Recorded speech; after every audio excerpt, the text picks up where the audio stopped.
Prachodayat. Om Shanti Shanti Shanti. Let us meditate on the glorious effulgence of that Supreme Being who has created the universe. May she enlighten our hearts and direct our understanding. Please be seated. Right, hi everyone. So last time we were talking about some of the practices which come with the idea of meditation and pranayama. So we're just going to sort of carry on with that topic because there is a lot of depth to the idea. Because we were talking about pranayama as being to do with just controlling our physical bodies and our minds. But actually there is a lot of depth behind this idea of pranayama, which I'd like to sort of explore with you today. So actually what Hindu philosophy says, since ancient times they have said that actually the universe is created out of two things. One thing which the universe is created out of is called Akash. And the word Akash is basically the element from which all other elements have arisen. Wind and fire and earth and water, they have all sort of arisen from this element out of which all other elements come. It's the sort of infinite material from which the universe has been sort of created.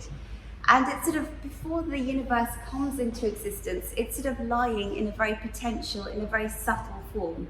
And it's sort of lying there as an inactive element. But then something is required in order for that element to sort of kick off and for the universe to become manifested. And the thing which makes it manifested is something called prana, which is the life force, the thing which breathes life into the entirety of the universe. And what it does, it sort of activates this akash, this element, and the whole universe starts becoming manifested through this interaction of akash and pran. These are what the two things which create the whole universe as we know it. So the akash then becomes, all the planets and stars and the moons and the sort of plants, the trees, the animals, the flowers. It sort of becomes all of these things. So it transforms itself from a potential form and it becomes manifested because the prana, the life force, has activated it and made it breathe, made it come into life. The akash on its own, without sort of having any interaction with the prana, is so subtle that we can't even perceive it. We only perceive it when it sort of becomes manifested as the universe as we know it. And prana is the thing which breathes life into the universe. It's the thing which manifests as all of the energies that we know of in the universe. Things like gravity and electricity, all the forces that we have in the universe are actually a manifestation of the prana. And then the universe sort of comes into existence, but then also there comes a time where there has to be an end to the universe as well. So we've got obviously the idea of the Big Bang, but then that is at some point going to have to be followed by the idea of a big crunch. And that is when the akash again starts sort of becoming more and more potential. All of the things of the universe, all the forces, all the elements start to melt back into this akash and prana. And actually it's very interesting how it sort of resonates with a lot of what modern science and modern cosmology say, because modern cosmology says, yes, there is a Big Bang. At some point it's going to be followed by a big crunch. And it's sort of reflected in ancient Hindu thinking as well. This idea of akash and prana. And another thing which really resonates with modern science is that it says that there is only sort of one energy of the entire universe. You can never create or destroy energy. All you can do is change it from one form to the other. And that also agrees greatly with this idea of akash and prana of ancient Hindu philosophy. The universe comes together and then it disappears back into this potential form. It goes from potential to manifested and then back to potential, and the cycle of the universe continues in that way. So it's a very, very big picture compared to what we were talking about last time, because we were just talking about being able to control the prana, the pranayama, which is within us. And the whole aim of pranayama, believe it or not, however far-fetched it may sound, is actually to be able to get to the point where you're not able to just control the life force which is within you, but you will have a deep knowledge and understanding of the entirety of the universe, the force which has brought the whole universe into existence. You'll gain this depth of knowledge when you're successful in this path of meditation. And it sounds a little bit far-fetched. How can you then have control over the moons and stars and planets? It sounds a bit far-fetched. And actually what Hindu philosophy says is if you are successful in this path of Raj Yoga, you have all of this knowledge at your fingertips. So all that knowledge is actually lying already latent within us. And it's through this exercise of yoga that we are able to gain greater and greater control of the universe. So it is possible, according to this way of thinking, to actually know the entire universe. And when you tell an outsider, how can you know the entire universe? How can you know every blade of grass? How can you know every grain of sand? How is that possible? But actually the way ancient Hindus thought is that behind this very diverse universe, there is a very sort of generalized abstract principle. And once you have grasped that abstract principle, you have grasped everything. So you can imagine the potential and the power that is there through this simple practice of yoga. Actually, to be honest, it's not simple, it's quite difficult, it's a very arduous process, but that is the potential that is there. And it sounds very huge, like a huge undertaking. So the best place to start is by focusing on the part of the universe, the part of the life force which is closest to us. And the part that's closest to us is obviously our body and our mind. So this is what the whole process of pranayama is saying, is that first gain control of your own body and mind before you even stand a chance of being able to have control of the greater life force which has brought the universe into existence. And the thing is, it sounds miraculous because some of the things that you are able to do if you are successful with this path of yoga are incredible. We touched on it a little bit last week. You can read people's minds. You can sort of, hear what's going on far away. You may have such tremendous power of concentration that if you can just flick through a book, you will know it off by heart immediately. The level and the power of concentration is unbelievable. And when you tell an outsider, look, these are the things that are possible, it sounds like, well, that sounds miraculous. How is that possible? But actually, if you think about it, when you understand the mechanism as to how these things can happen, it's no longer seen as magical or mysterious or miraculous. Like, say, for example, if you told people a few hundred years ago, you'll never guess what, there'll come a time in the history of humanity where people will be able to fly through the sky and travel through to any country on the planet. If you told that to people a few hundred years ago, they'll think, whoa, no way, how can that be possible? That sounds completely magical and mysterious and completely not possible. But now, because we know the mechanism, we have the science behind it, we know that that's a very sort of normal thing that the vast majority of humanity go through. So anyway, so this is what the whole process of pranayama is. The depth behind it is absolutely incredible. And what it shows, when you are successful, you find this tremendous unity behind everything in the entire universe. Because when we are in our current frame of mind, we think, oh, this is me, and I'm separate to this table or this chair or that house. I'm separate to the stars and the moon and the sun. I have no connection with them. But when you reach this deeper level of awareness, you find that actually the whole universe is this one sort of giant interaction between matter and energy. You see it as one. You don't see yourself as being separate from anything or anyone around you. You find this tremendous unity behind everything. And human thought is very sort of complex. There are 3 levels of consciousness which help us to understand the world in different ways. The first level of sort of consciousness is, the level of instinct. Say, for example, your hand gets very close to a fire. Your hand will automatically pull itself away from the fire because it's operating at the level of instinct, the level of unconscious thought. Because, before your mind hasn't even had the chance to think about it, but your hand automatically pulls itself away. And that is what the vast majority of the living kingdom operates at, this level of the instinct. It's instinct to look for food and shelter and all of those things. But with humanity, we get a whole other level of consciousness, which we call the intellect. And that is where the vast majority of humanity spends most of its time, is in the realm of conscious thought, in the realm of intellect. We use our reasoning and our rationality to make sense of the world. And we see how this thing can be connected to this thing by adding this thing, and you think, oh, that makes sense, and I can make sense of the world by using this logic and reason. And we have a certain level of concentration when we look at the world around us and try and understand it. But actually, when you are successful in pranayama, you actually discover that there is a whole other level of consciousness that the vast majority of humanity is not even aware of at this point. And that's the level of super concentration. I don't know if you remember a few weeks ago, we were talking about how this journey of introspection is all about developing concentration, not on the external world, but on developing concentration in the internal world, in a way like sort of shining a spotlight. The more sort of concentrated you can spotlight the light on something, the greater your understanding of it. So the greater your concentration, the greater the depth of your understanding of the universe. And this is what pranayama is. It's the conclusion of concentration. In our current frame of mind, we think, how can we concentrate any more than what we are currently doing? But this actually shows there is a whole other level of concentration, this super concentration. And that is actually the conclusion of yoga, is this final step, which is called samadhi. And that's the conclusion, the ultimate sort of level of consciousness, where you see the universe in a completely different light.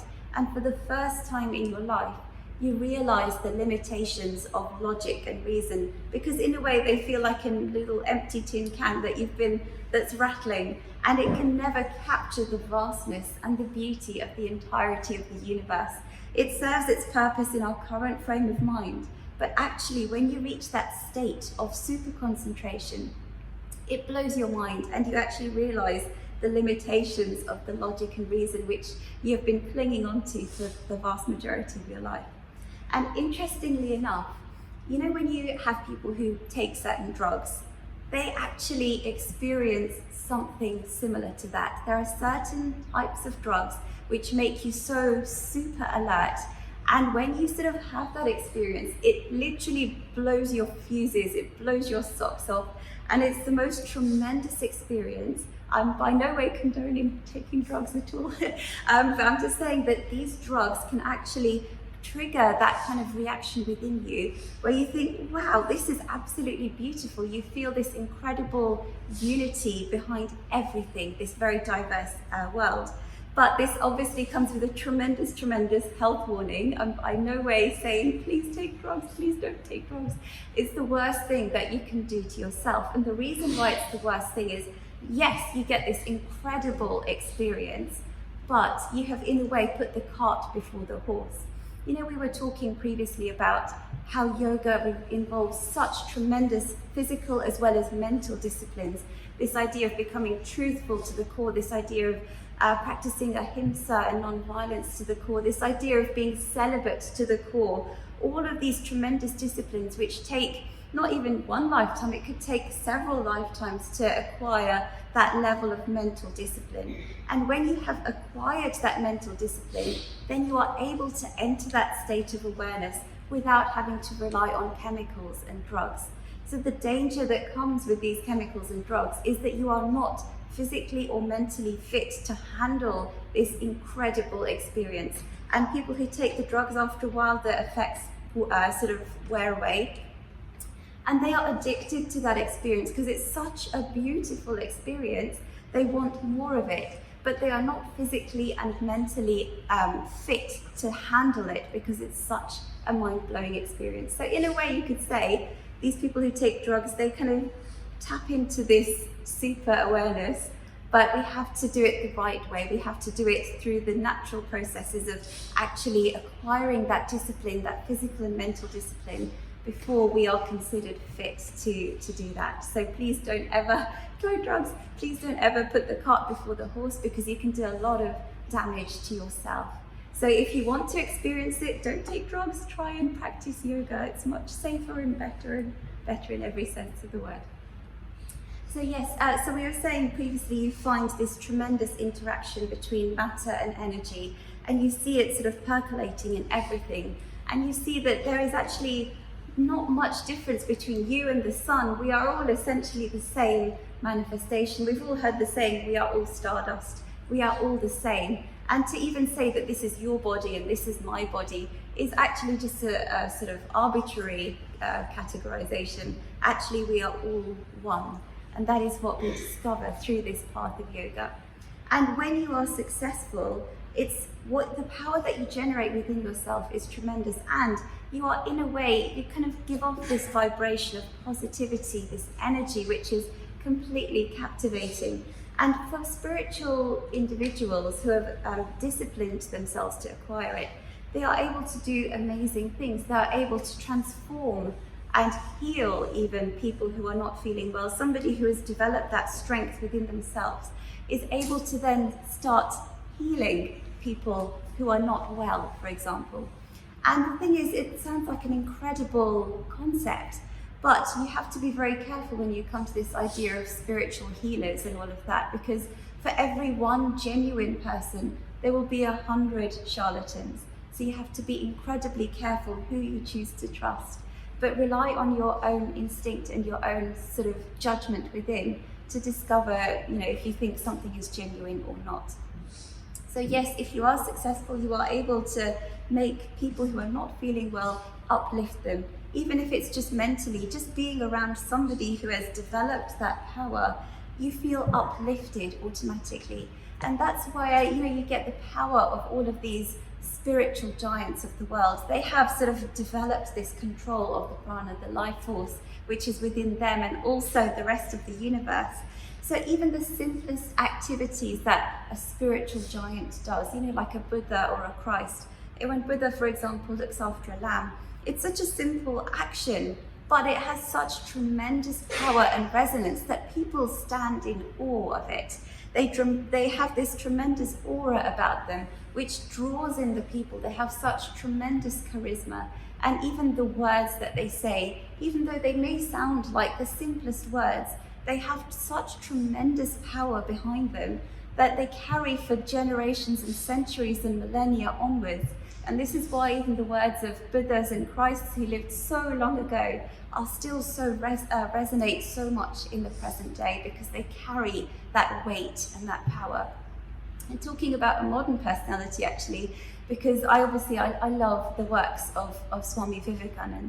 And sometimes when I read his words and they feel so incredibly powerful, I sometimes have to just stop reading and just stare at the wall for 10 minutes, because I am just in awe at the beauty and the message which comes across. Even though it's presented in the simplest words, the subtlety and the beauty of it is absolutely mind-blowing. So whenever you're looking for sort of spiritual guidance, look for a teacher whose words you read and they completely make you stop still and they make you think, wow, this is absolutely incredible. So yes, they carry tremendous weight and tremendous power. And what we're saying in Hindu philosophy, obviously, we have this understanding of the idea of reincarnation. We believe that, we keep sort of being born again and again. Every time, you're a baby and you're in nappies, and then you go to school and then you get a job and your life turns on, and then you have that repeated over and over again. And what reincarnation says is ultimately all of us will have to come to an end to this journey. All of us will at some point feel like, I don't really want to do this anymore, even though you don't remember your previous life. The vast majority of us don't remember our previous lives. But there'll be something bubbling up in your unconscious which thinks, I don't want the same kind of life that that the vast majority of humanity are happy with. I don't want to just get married and have a job and do the same old things repeatedly over and over again. Something will bubble up within you and you'll kind of come to the conclusion of your journey, which is enlightenment. So according to Hindu thinking, that is the pathway that we are all on, whether we know it or not. It could take hundreds of lifetimes, but eventually we will all have to get home one day. That is the sort of the logic and the thinking. But with this practice of yoga, we're saying, there are individuals out there who want to say, I don't want to have to live through hundreds of lifetimes before I achieve enlightenment. Why can't I just speed up that process? And the way that we speed up that process is by doing these kinds of physical and mental practices that we've been discussing. The breathing exercises, and then getting more and more control of the more subtle aspects of your body. So you start by controlling your breath, then you control your nerve currents, then you control your thought currents, until eventually you gain that control of your entire life force. So let's speed up that journey, because I don't want to have to be born again and again and again to eventually have to live the same kind of life repeatedly. And in a way, yoga is a bit like putting extra petrol in your car. We are all essentially on the journey home, but we want to speed up the process. So let's add some extra petrol into our car so we can get home quicker. This is essentially what the practice of yoga and pranayama is saying. Let's speed up the process. If you really want to, and if you feel like I want some kind of permanent resolution to my human condition, why not speed up the process? And that's essentially what we are doing through this practice of physical and mental disciplines which come with yoga. And you find this beauty, this incredible depth, that everything that we have been studying in the external world, we look at the sort of energies and forces and matter of the physical world. We say essentially that is prana in the external world. And when we look towards the inner world, we say, well, literally that's controlling, the inner world is controlling the prana within ourselves. So we see this beautiful interaction between matter and energy. And actually, we were talking last week about the steps that you can take if you want to practice meditation. And we were saying that when you sit down to meditate, first thing you do is just send this current of benevolent thought to the entire universe. Say with all your heart, with a genuine heart, wish for the health and happiness of every living thing in the entire world. And actually, you might think, oh, what difference is that going to make? But if you see the universe as this beautiful, giant, infinite ocean of energy, it's in a way, it will travel. Whatever thoughts you put into the universe, they will travel. Whatever actions you do, they will travel. They will have an impact. It's in a way, for example, if you put a leaf on the surface of an ocean, you know for sure it's not going to just stay in the same place. It's going to travel. So in the same way, everything that you do, every thought that you think, every action you do, every word you say, it travels, because everything is infectious in this world. Everything is connected deeply. So whatever you do, it does have an impact. So I think that's a really positive thing to think about, is that even our thoughts can have an impact on us and everyone around us as well. So yeah, it's a lot to think about. I'll leave it there for today. But any questions, anything that doesn't make sense to you, that you'd like to explore a little bit deeper? Anything at all? Okay. Right, everyone's quiet. Okay. I guess we can call it a day if there's no other questions.